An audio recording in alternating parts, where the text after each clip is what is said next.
information that is emerging tonight about the kidnapping of a 5-year-old girl last month. The details are almost too much to stomach, but let's note off the top here, she is okay. Yeah, that's good news. We know she was found being held in her own home on June 30th by Detroit police, and that a 29-year-old man has been arrested. Let's get to Jason Colbrook, who's live at Detroit Police headquarters tonight. Jason, so neighbors are telling you the murder of her father actually led to her capture.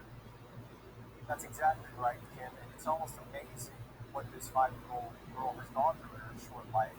She was born with major health problems because she was a preemie. Months later, her mom died. Now her father is killed.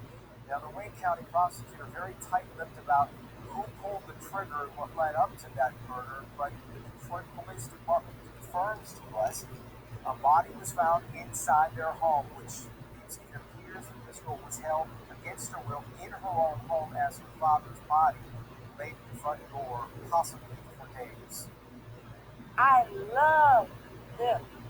The little girl and her dad. It's safe to say 5-year-old Maggie Rose Milsap makes quite an impression on just about everyone who meets her. Because her red hair, I call her Gingy. Carla Reeves and her daughter Darion would take her to the park every day, but not before her dad pop quizzed her. He made sure she did 5 math problems and read a book before we could take her to the park.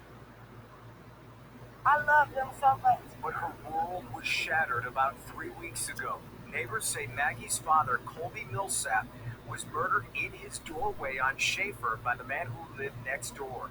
He then held Maggie in her own house hostage. She was in the house for 2 days with her dad's dead body. On June 30th, neighbors heard her cries for help. She got in the window and said, "The monster is coming to get me." Police arrived around 10:30 p.m.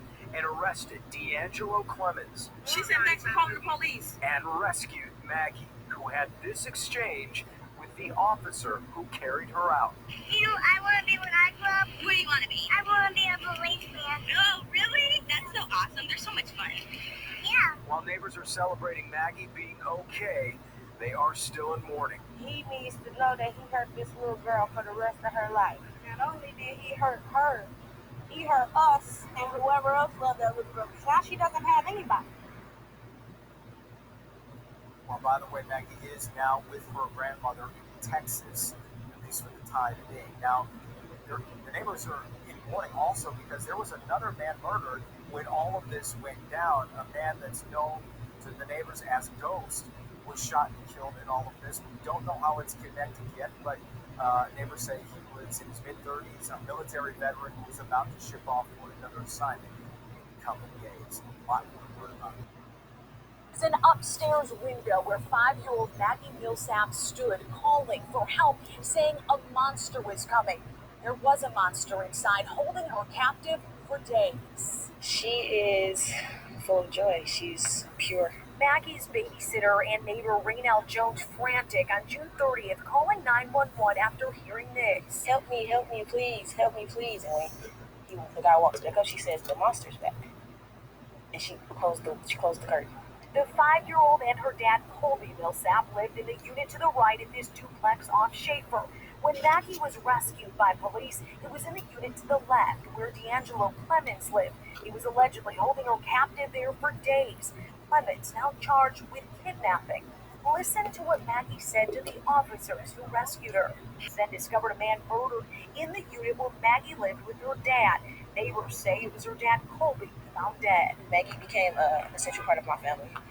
And just seeing that she was in danger kind of freaked me out. Days before, another man found shot and killed just outside the duplex. It's unclear how it's all connected. I've never, ever come across a case like this ever. This will go with me until the end. 13 years on investigations, and Detective James Kershesky had to step away. Emotional.